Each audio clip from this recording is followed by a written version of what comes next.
The following video is an opinionated analysis. The Faithful Panda is a series in which I will be trying to bridge the gaps between geek culture and Christianity. If you are not comfortable with this concept, please click away now. If you do not agree with my opinion and actually would like to discuss it, please comment. I will either comment back or make a video response. Also note, the Faithful Panda video series does not own any of the rights to any of the content used. Thank you for watching and hope you enjoy. The choices you make and the plan God sets for you, can they really be as simple as a video game? Well, not completely. Let's talk about it. What is going on, Internet? This is the first official episode of the Faithful Panda web series. Let's get started. Alright, so first things first, we need to establish one thing. This guy.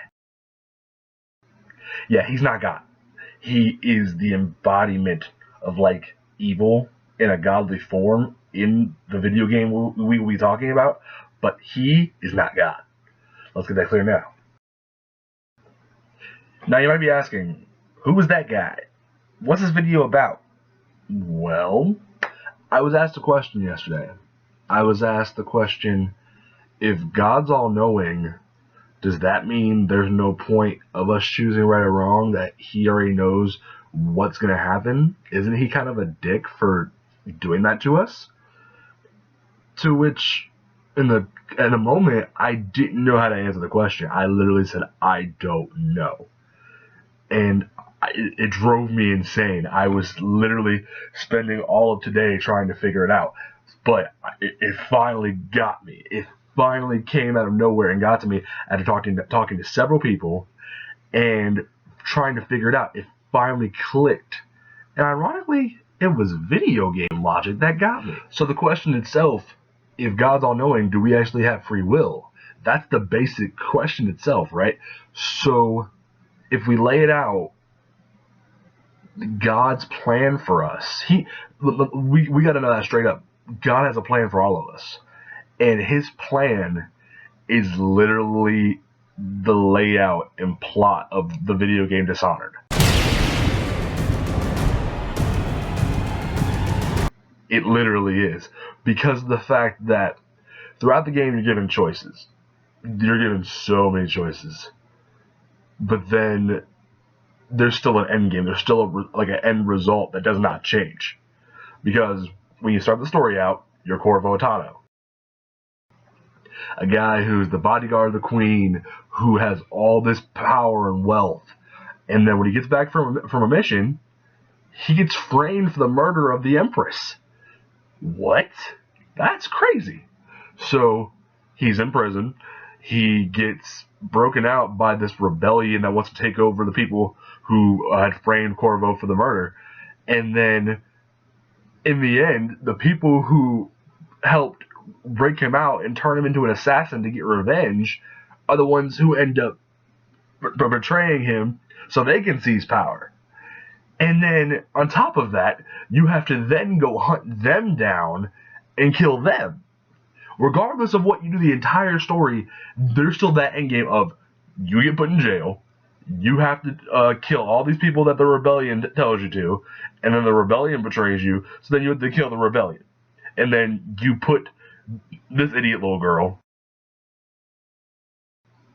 in power. So regardless of what you do, there's still an end game. There's still a definite plan of what happens. Throughout the story, he meets different people, like Susan Sarandon. He meets all these different people, and what you can choose, whether you kill them, or choose a non-lethal way to get the information you need, or whatever.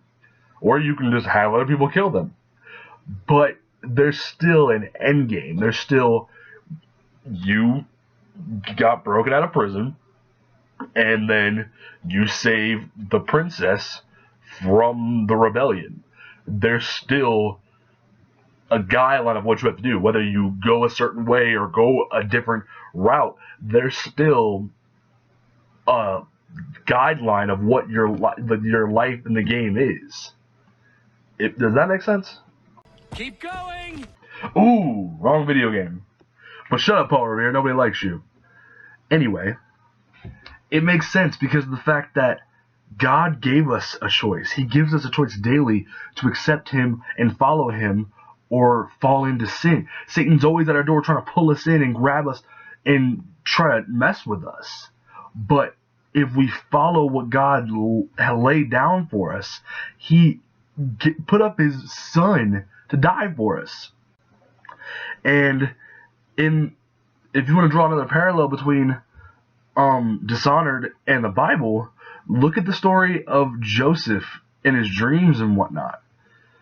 Corvo was this perfect guy who was protecting the Empress and had all this stuff until he was thrown in jail.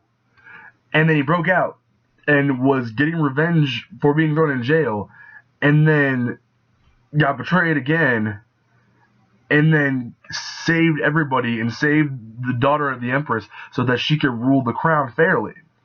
Joseph, granted, didn't kill anybody, but he had a perfect life, and his brothers betrayed him and threw him in a ditch and sold him into slavery, and then he got arrested for Potiphar's wife lying on him, and then he gained a really big seat of power because it was part of God's plan.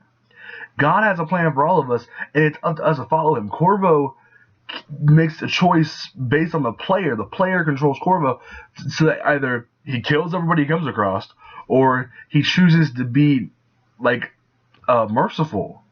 In the story of Joseph, he denies Potiphar's wife. He says, "No, I will not have relations with you because of the fact that A, you're my master's wife, B, is not part of God's plan." And then sin still grabbed him. But that doesn't mean that it was a bad thing. Sin got a hold of him in a different way. It got a hold of somebody else and got him put in jail. But that doesn't mean that it wasn't part of God's plan. God has a plan for all of us because it's what He wants.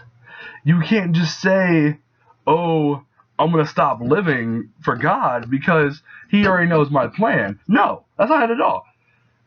There's an end game, and God gives us the choice how that end game is going to end. So it's up to us to follow Him valiantly and mercifully and faithfully and with love. You have to do things out of love and with faith, with utmost faith, no matter what's going on in your life, utmost faith. Otherwise, you're not going to get anywhere. In the case of Corvo, you can either be the most sinful person and cut down every person you come across, or you can play it stealth, be merciful, and not kill everybody you come across, and have a really good ending where the Empress's daughter gains power and just saves the land. How does that not look like our situation as people, as sinners, as God's chosen people?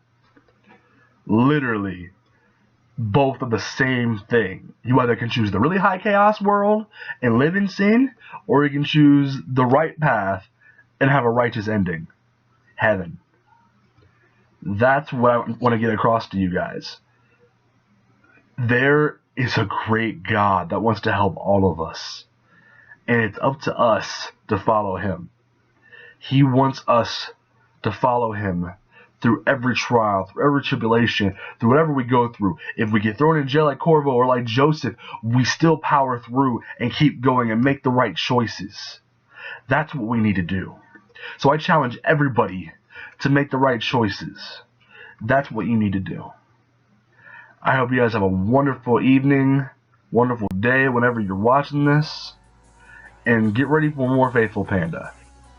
That sounds really dumb, but I like it because I'm half black and I'm half white.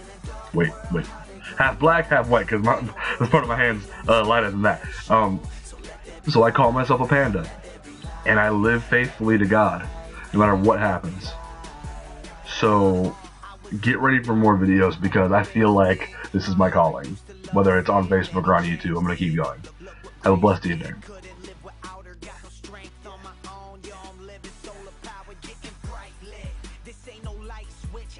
Turn it on and off. Lord, come ignite this. I wanna be that flame in the dark when no light is. While I'm in this frame, I show them who the Christ is. When they see my deeds, I'm just being me. I hope that they see in you every every time they seeing me, treating others the same way that I would want them treating me. Yeah, we say it all the time, but that ain't done so easily. So Jesus, give me your heart, mine is deceitful. Then give me your eyes, I wanna see people same way that you see them, cause you all that they need. It's like I'm Peter, though I'm falling, you still